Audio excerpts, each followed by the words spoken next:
আসসালামু আলাইকুম my dear student. আশা করছি তোমরা সবাই ভালো আছো। আলহামদুলিল্লাহ আমিও তোমাদের দোয়ায় ভালো আছি।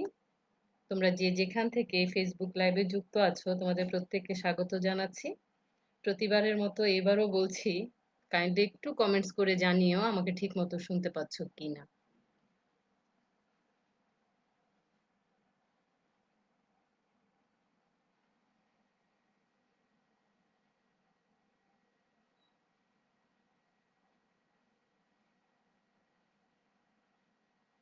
ওকে, ক্লাস উপস্থাপনায় তোমাদের সাথে আছি Nigar Sultana, instructor computer, Dhaka polytechnic institute. Computer technology second সেমিস্টারের সাবজেক্ট ডেটাবেজ অ্যাপ্লিকেশন, যার কোড নাম্বার 66621। আর আজকে আমাদের টপিক ক্রস স্টেপ কোয়েরি।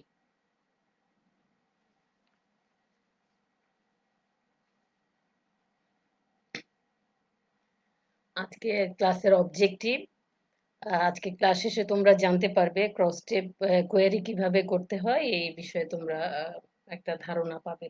ওকে, আচ্ছা, আমরা প্রথমেই জানবো ক্রস স্টেপ কোয়েরি কি।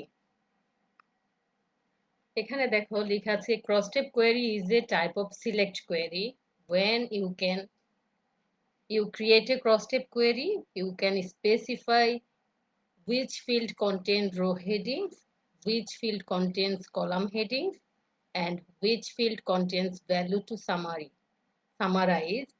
You can use only one field each when you specify column headings and values to summarize. মানে তোমরা অলরেডি জানো ক্রাইটেরিয়া অ্যাপ্লাই করে কোয়েরি করা হয়। তাহলে ক্রস স্টেপ কোয়েরিটা কি? এটা হচ্ছে এক এক ধরনের সিলেক্ট কোয়েরি। ওকে,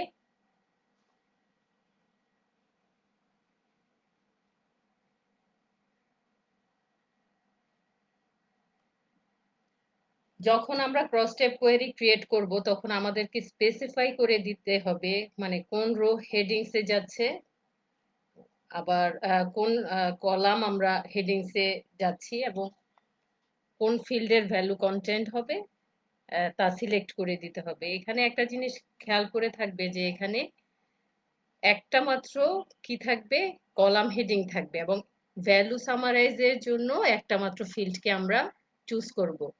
বাকি যে থাকলো কোনটা, রো হেডিংস আমরা চাইলে কিন্তু একের অধিক আমরা রো হেডিংস আমরা সিলেক্ট করে দিতে পারবো, বাট অনলি ওয়ান ফিল্ড আমরা সিলেক্ট করব কিসের জন্য, এই কলাম হেডিং এর জন্য। আবার একটা ফিল্ড কি করব, সিলেক্ট করব হচ্ছে এই ভ্যালু সামারাইজ করে রাখার জন্য। ওকে, মানে এটা যদি মানে সাম আপ করি তাহলে এরকম যে আমরা কোয়েরি রেজাল্টের সামারি আকারে প্রদর্শন করার জন্য, মানে কোয়েরির যে রেজাল্ট আমরা পাবো সেটাকে সামারি আকারে প্রদর্শনের জন্য বা ডিসপ্লে করার জন্য আমরা ক্রস স্টেপ কোয়েরি ব্যবহার করব। ওকে, ক্লিয়ার? চলো এখন আমরা প্র্যাকটিক্যালি দেখব।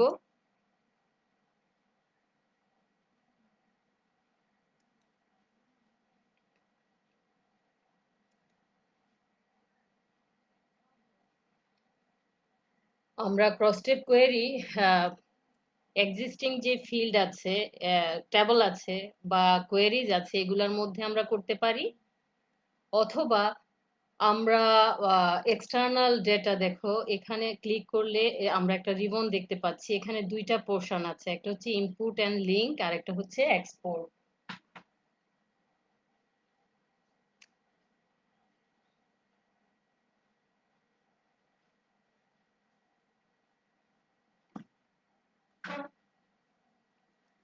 ওকে, এখানে দেখো ইনপুট অ্যান্ড লিঙ্ক যেটা আছে, এখান থেকে আমরা এক্সেল বা এমএস এক্সেস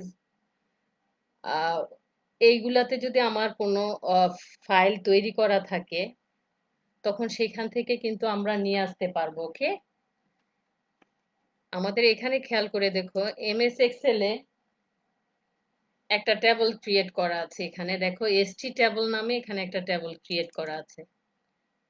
এখানে ফিল্ড নেম কি আছে, সিরিয়াল নাম্বার আছে, নেম আছে, বোর্ড রোল আছে, সেমিস্টার আছে এবং টেকনোলজি এবং গ্রেড আছে। তো এই একটা টেবলকে আমরা যদি এই টেবলের ওপরই আমরা ক্রস স্টেপ কোয়েরি করতে চাই, তখন আমরা কিন্তু এই টেবলটাকে কি করতে পারি, আমরা নিয়ে যেতে পারি কোথায়, এমএস এক্সেস এ। এখন সেটা করার প্রসিডিউর কি, এইটাও কিন্তু একটা লার্নিং এর বিষয় যে আমি কিভাবে এক্সপোর্ট করতে পারি, কিভাবে ইম্পোর্ট করতে পারি। ইম্পোর্ট করা মানে হচ্ছে অন্য সফটওয়্যার থেকে এই সফটওয়্যারে নিয়ে আসা, আর এক্সপোর্ট মানে হচ্ছে এখানকার কোনো টেবল বা কোয়েরিজ, যে টেবলগুলো আছে বা সেগুলাকে আমরা কনভার্ট করে নিয়ে যেতে পারি। ওকে, তো প্রথমে আমরা যেটা করবো, আজকে আমরা দুইটাই করব। আমরা ইম্পোর্ট করব কোত্থেকে, এক্সেল থেকে। এক্সেলে আমরা ক্লিক করি, এখানে দেখো select the source and destination of the data. এখানে আমাকে সিলেক্ট করে দিতে হবে। ফাইল নেমে দেখো পাথ দেয়া আছে, হ্যাঁ, এই পাথ আমার কোন জায়গায় আছে সেটা আমাকে চুজ করে দিতে হবে। আমি এখানে ব্রাউজ করি, আমি জানি যে আমার এই ফাইলটা কোথায় আছে, এটা আছে ডেস্কটপে। ওকে, এসটি টেবল নামে। এই এক্সেল ফাইলটাকে আমরা যখন সিলেক্ট করব, ওপেন করব, দেখো পাথ কিন্তু এখানে চেঞ্জ হয়ে গেছে। দেখো ডেস্কটপ, তারপরে htable.excelSX, এটা হচ্ছে এক্সটেনশন, ডট সহ যেটা থাকে তাকে বলে এক্সটেনশন। ওকে, এই জিনিসটা খুব ইম্পর্টেন্ট, খেয়াল করে দেখো, specify how and where you want to store the data in the current database. আমরা এই যে ফাইলটাকে আমরা নিব, সেটাকে আমরা কি একটা নতুন টেবল আকারে ইম্পোর্ট করতে চাই, অথবা যদি করতে চাই তাহলে আমরা এই অপশনটা আমরা চুজ করব। ওকে, আর যদি append A copy of the records to the field to the table, মানে কোনো একটা টেবল, এখানে দেখো একটা টেবল অলরেডি সিলেক্ট করা আছে, এখানে অনেকগুলো টেবল আছে, আমি কোনো একটা টেবলের আন্ডারে এই রেকর্ড গুলাকে আমি ফিল্ড গুলাকে, মানে যখন রেকর্ড সেটা এখানে যখন চলে আসবে এমএস এক্সেস এ, তখন সেটাকে আবার আমরা কি বলবো, ফিল্ড। হ্যাঁ, এই রেকর্ড গুলাকে কোনো একটা টেবলের আন্ডারে আমরা নিতে চাই কিনা, যদি নিতে চাই তখন আমি সেটাকে সিলেক্ট করে দিলেই তার সাথে যেগুলা ছিল এক্সিস্টিং তার সাথে অ্যাড হয়ে যাবে। এই অ্যাড হওয়াটা কি এখানে অ্যাপেন্ড বলছে। ওকে, আর এই অপশনটা যদি ক্লিক করি, click link to the data source by creating a link table, সেই লিঙ্ক টেবল হিসেবে এগুলাকে অ্যাড করে নিবে। আমরা যেটা করব আসলে নতুন হিসেবেই আমরা এখানে নিতে চাচ্ছি, ঠিক আছে, তাই আমরা প্রথম অপশনকেই আমরা চুজ করলাম, ওকে করলাম।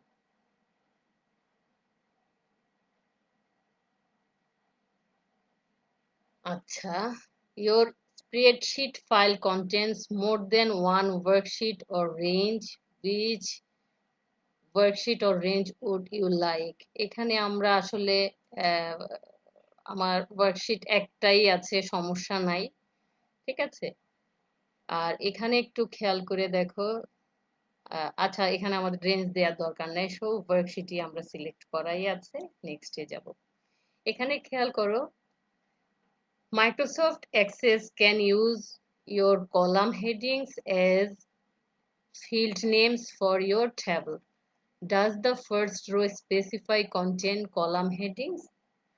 আমরা যদি ফার্স্ট রোকে কলাম হেডিংস হিসেবে দিতে চাই, তাহলে আমার এই চেকবক্স আমি ক্লিক করে রাখবো। যদি ক্লিক করে না দেই, দেখো কলাম হেডিংসটা কিন্তু এখন আর দেখাচ্ছে না, খেয়াল করেছো?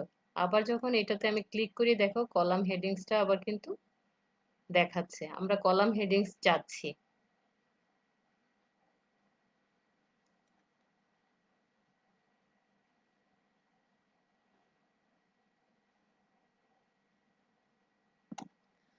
আচ্ছা, এখানে একটা ইম্পর্টেন্ট জিনিস আছে, you can specify information about each of the fields you are importing. Select fields in the area below. You can then modify field information in the field options area. Field option এ দেখো serial number আছে এবং সেইটার data type এখানে দেখাচ্ছে, ঠিক আছে, এবং এটার ইন্ডেক্সিং করা নাই, নো দেয়া আছে, এখানে চাইলে কিন্তু আমরা ইয়েস করে দিয়ে আসতে পারি, নো ডুপ্লিকেট করে দিয়ে আসতে পারি। ওকে, অপশনটা আমরা অবশ্য পরেও দেখব। আর যদি ডু নট ইম্পোর্ট ফিল্ড আমরা করতে চাই, তাইলে এটা যদি আমরা ইম্পোর্ট করতে না চাই, তাহলে এটা কিন্তু আমরা স্কিপ করে দিয়ে আসলেই হয়ে যাবে। ওকে, যেটা আছে সেটা থাক। আমরা কি জানি যে এমএস এক্সেস এ আমাদের কিন্তু একটা প্রাইমারি কি সেট করতে হয়।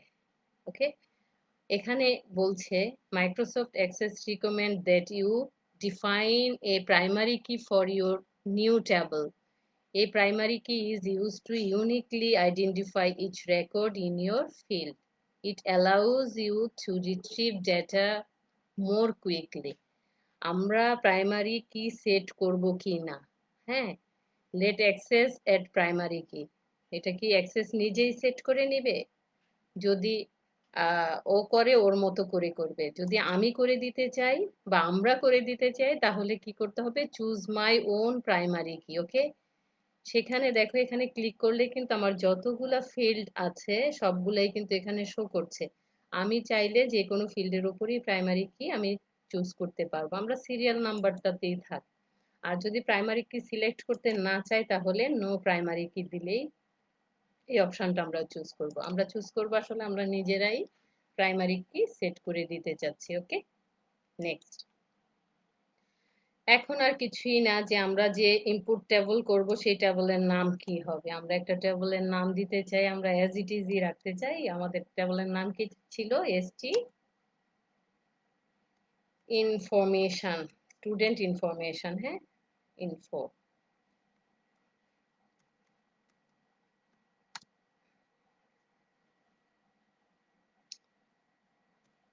এটা ইনপুট করা ফাইল, তাই আই দিয়ে বুঝাচ্ছি। ওকে, ফিনিশ করে দিলাম।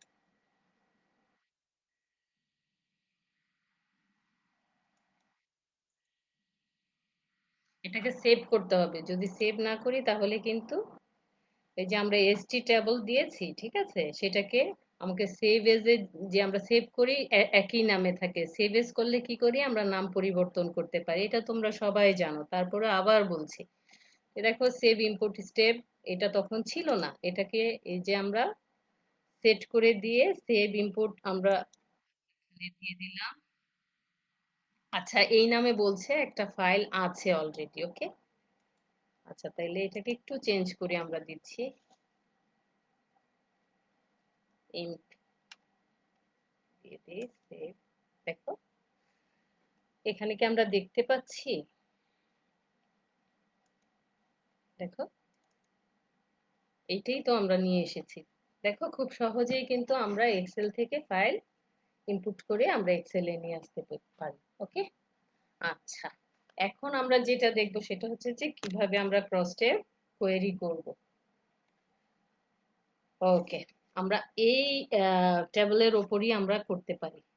ঠিক আছে, এখানে আমরা আবার একটু বলে দিচ্ছি। দেখো, এখানে আমার কি কি ফিল্ড নেম আছে। ফিল্ড নেম জানাটা ইম্পর্টেন্ট, কারণ এই ফিল্ড নেমের ওপরই আমার রো এবং কলাম আমরা হেডিংস গুলা চুজ করব, এবং আমরা ভ্যালু কার পেতে যাচ্ছি সেটা আমরা সিলেক্ট করব। ওকে, ওকে, আচ্ছা, এখানে নেম, বোর্ড রোল নাম্বার,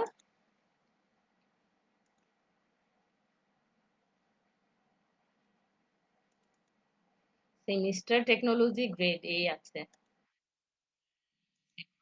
একটু চেঞ্জ হয়েছে তো। ক্রিয়েট, ক্রিয়েটে যাব, উইজার্ড, কোয়েরি উইজার্ডে যাব। আমরা কোয়েরি উইজার্ডের মাধ্যমে কিন্তু সিলেক্ট কোয়েরি করি। আমরা কিন্তু প্রথমেই বলেছি ক্রস স্টেপ কোয়েরিটা কি ধরনের কোয়েরি। এটা হচ্ছে একটা সিলেক্ট কোয়েরি, রাইট?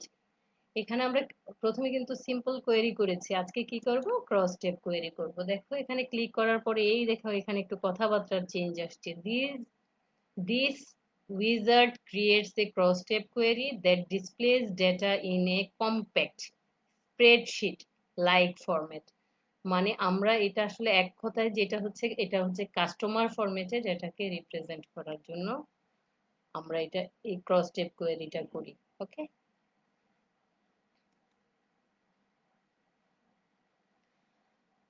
এখানে আমরা which table or query contains the fields you want for the cross step query results. আমরা চাইলে এই ট্যাবলের কোনো একটা ট্যাবলের ওপর ক্রস টেপ কোয়েরি করতে পারি। ঠিক আছে, চাইলে কোয়েরিজ এর ওপর ক্রস টেপ কোয়েরি করতে পারি। দেখো এখানে কোয়েরিজও দেখাচ্ছে। এমনও হতে পারে যে আমার বোথ, অর্থাৎ ট্যাবল এবং কোয়েরিজ দুইটার মধ্যে আমি চাইলে এর থেকেও আমরা করতে পারি। ওকে, আচ্ছা আমরা টেবল থেকে কোয়েরি করব। কোন টেবলের আওতায় বলো? ST information, I for input, না? ইনপুট করা। আচ্ছা টেবল আমরা ক্রিয়েট চুজ করেছি। এখন দেখো which fields value do you want as row headings? Row headings হিসেবে আমরা কোন ফিল্ডকে চুজ করতে চাচ্ছি? Available fields. আমরা এখানে রো হেডিংস হিসেবে আমরা টেকনোলজিকে আমরা চুজ করলাম। ওকে, এখানে দেখো you can select up to 3 fields. এখানে 3টা ফিল্ড সর্বোচ্চ চুজ করা যাবে এখান থেকে। Select field in the order you want information sorted. For example, you could sort and group values by current and then region. ওকে, আমরা কি নিয়েছি? একটা নিয়েছি টেকনোলজি। নেক্সট, এখানে দেখো টেকনোলজি এখানে এই যে আমার কি হিসাবে দেখাচ্ছে? রো হেডিংস হিসেবে দেখাচ্ছে। এখন আমাকে চুজ করতে হবে কলাম হেডিং। তোমরা অলরেডি জানো, আমি বলেছি কলাম হেডিং অবশ্যই একটাই থাকতে হবে, একের অধিক কিন্তু আমরা কলাম হেডিং চুজ করতে পারবো না। which fields values do you want to? Column heading সব কথা ওরা বলেই দিয়েছে। আমরা এখান থেকে কলাম হেডিং আমরা নিতে চাচ্ছি সেমিস্টারকে। ওকে, দেখো এখানে সেমিস্টার চলে আসছে। এখানে আমাকে দেখাচ্ছে রোতে টেকনোলজি আর কলামে কি দেখাচ্ছে? সেমিস্টার। নেক্সট, এখানে বলছে যে আমাদের আরেকটা ফিল্ড কিন্তু চুজ করতে হবে, তাই না? কি রাখার জন্য? সেটা ভ্যালু রাখার জন্য, যে সামারি করে যে ভ্যালুটা আমরা রাখবো, যার জন্য আমাদের ক্রস টেপ কোয়েরি আমরা ইউজ করছি, সেই জন্য। What number do you want calculate for each column and row intersection? আমরা কার উপর করতে চাচ্ছি?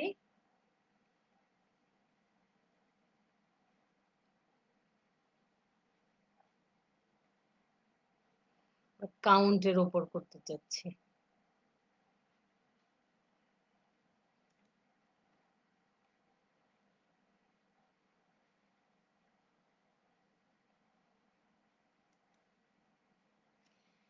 এখানে দেখো নাম চাইলে চেঞ্জ করা যাবে, যা আছে তাই আমরা দেখাতে চাচ্ছি। ফিনিশ করে দিলাম। এখানে খেয়াল করো, আমরা টেকনোলজির উপর ডিপেন্ড করে আমরা কি করলাম? যে সেমিস্টারকে ক্লাস্টার করলাম। এখানে কয়টা সেমিস্টার দেখাচ্ছে? মানে যদি এইটা তোমাদেরকে একটু ওপেন করে দেই, দেখো এখানে কিন্তু এক একটা টেকনোলজির 4 সেমিস্টারকে দেখাচ্ছে, সেকেন্ড সেমিস্টার, 6 সেমিস্টার, 8 সেমিস্টার, অর্থাৎ প্রত্যেকটা টেকনোলজির 4টা করে সেমিস্টার এখানে দেখাচ্ছে। তো আমরা এখন আসলে আউটপুট কি দেখতে চাচ্ছি? আউটপুট দেখতে চাচ্ছি যে সিভিল টেকনোলজিতে মোট সব সেমিস্টার মিলে কতজন স্টুডেন্ট আছে, তেমনি কম্পিউটার ডিপার্টমেন্টে সব সেমিস্টার মিলে কতজন স্টুডেন্ট আছে, ইলেকট্রিক্যাল প্রত্যেকটার এভাবে আমরা বের করতে চাচ্ছি। এবং সেটা কিন্তু বের হয়ে গেছে। দেখো টোটাল এখানে স্টুডেন্ট হচ্ছে কত?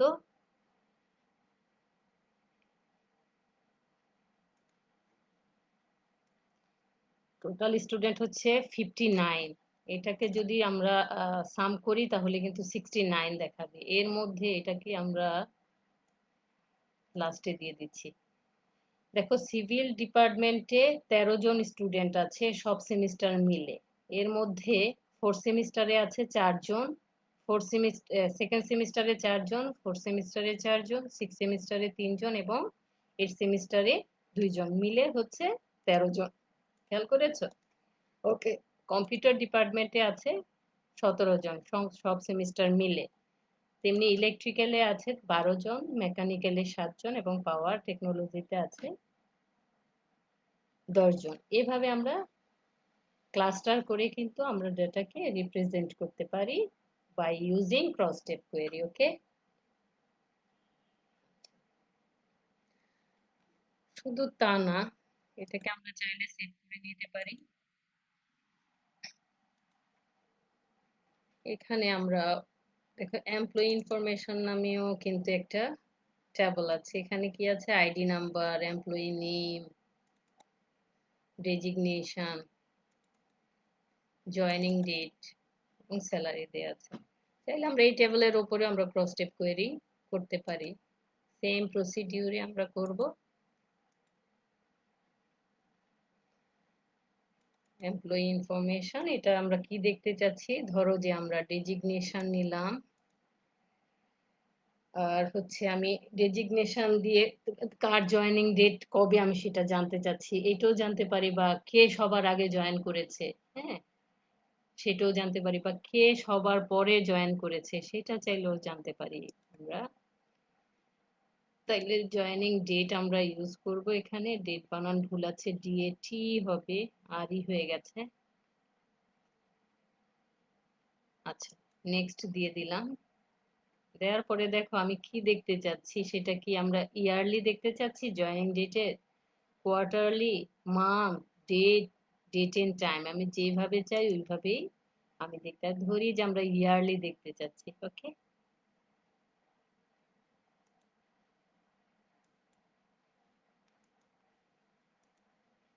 কি দেখতে চাচ্ছি তাহলে?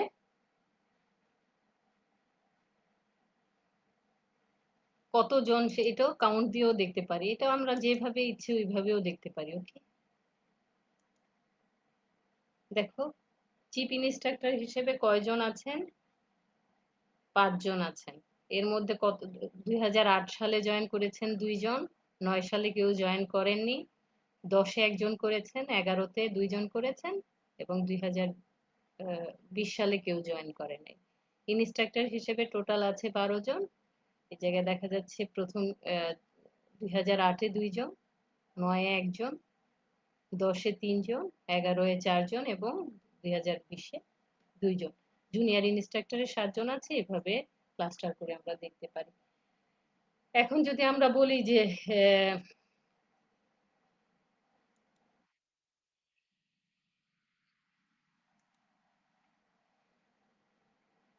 আমরা দেখতে চাচ্ছি তার ফার্স্ট, সবার আগে কে জয়েন করেছে বা সবার পরে কে জয়েন করেছে, এই ধরনের ডেটাও যদি আমি দেখতে চাই, সেম প্রসিডিউরে যেয়ে আমরা দেখব।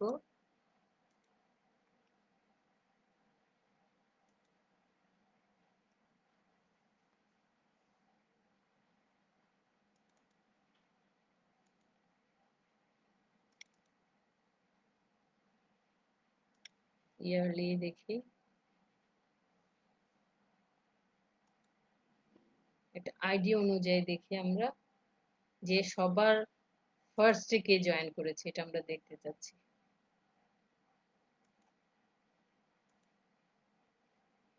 দেখো, চিফ ইন্সট্রাক্টর হিসেবে জয়েন করেছে 2008 সালে।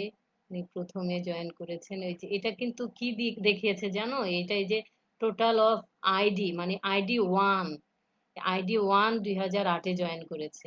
যদি এটাকে আরেকটু তোমাদেরকে দেখাই, দেখো, 1-1-2008-এ চিফ ইন্সট্রাক্টর হিসেবে মিস্টার মারুফ জয়েন করেছেন, হ্যাঁ। ওনার আগে আর কেউই কিন্তু জয়েন করেন নাই, যারা জয়েন করেছেন তারা 1-1-2008-এর পরে, ওকে। তেমনি জুনিয়র ইনস্ট্রাক্টর হিসেবে আইডি 2 জয়েন করেছেন সবার প্রথমে, আইডি 2। আইডি 2 এটা আমরা একটু দেখে আসি। আইডি 2 হচ্ছে এমডি হোসাইন ইনস্ট্রাক্টর হিসেবে, উনি জয়েন করেছেন 6-6-2008। আর যারা জয়েন করেছেন তারা সবাই পরে করেছেন। এবং জুনিয়র ইনস্ট্রাক্টর হিসেবে আইডি 5, উনি সবার প্রথমে জয়েন করেছেন, ওকে। আইডি 5, এই যে দেখো নীলুফার করিম, উনি জয়েন করেছেন 4-4-2009-এ, ওকে। তেমনি কার স্যালারি বেশি কম, এভারেজ বের করা, সাম করা, এগুলাও কিন্তু সেম প্রসিডিউরে করা যাবে। আমি তোমাদেরকে দেখালাম, সেম প্রসিডিউরে তোমরা এগুলা করতে পারবে, ওকে। তোমরা বাসায় যদি একটু প্র্যাকটিস করো, ইনশাল্লাহ হয়ে যাবে, ঠিক আছে। এই হচ্ছে ক্রস স্টেপ কোয়েরির কাজ। আমরা বলেছিলাম যে আমরা এক্সটার্নাল যেটা আমরা ইনপুট করা শিখেছি, এক্সপোর্ট করা আমরা শিখবো। এক্সপোর্ট করার প্রসিডিউরটা ধরো যে এমপ্লয়ি আইডি, এই টেবলটাকে আমরা এক্সপোর্ট করব, কোথায় নিয়ে যাব? এক্সেলে নিয়ে যাব। ওকে, যদি নিয়ে যেতে চাই আমরা কোন লোকেশনে? ডেস্কটপেই রাখবো। ওকে, ওকে করে দিলাম। এক্সপোর্ট করব অবশ্যই, এটা আমাকে চুজ করে দিতে হবে, সেভ করতে হবে, আদারওয়াইজ এটাকে আমরা পাবো না। সেভ এক্সপার্ট, এক্সপোর্ট করে দিলাম।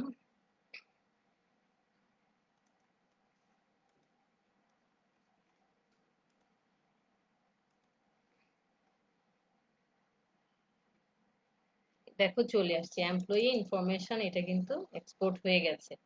এখন এটা একটা এক্সেলে ফাইল হয়ে গেছে, আমরা এক্সেলের ফাইল হিসেবে এটাকে আমরা ইউজ করতে পারবো।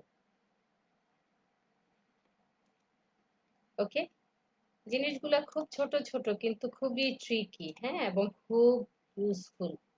দেখো এখানে চলে আসছে, এটাকে আমরা চাইলে এভাবে প্রিজার্ভ করতে পারি। ওকে, আচ্ছা, তো আজকে এই পর্যন্তই। সবাই এটা যদি আবার এই ভিডিওটা তোমরা দেখতে চাও, আমি জানি তোমরা জানো, আবারও বলছি www.skills.gov.bd/dt। আর নেক্সট ক্লাসে আবার তোমাদের সাথে কথা হবে। ওকে, সেই পর্যন্ত তোমরা সবাই ভালো থেকো, সুস্থ থেকো, সুন্দর থেকো। ওকে, আল্লাহ হাফেজ।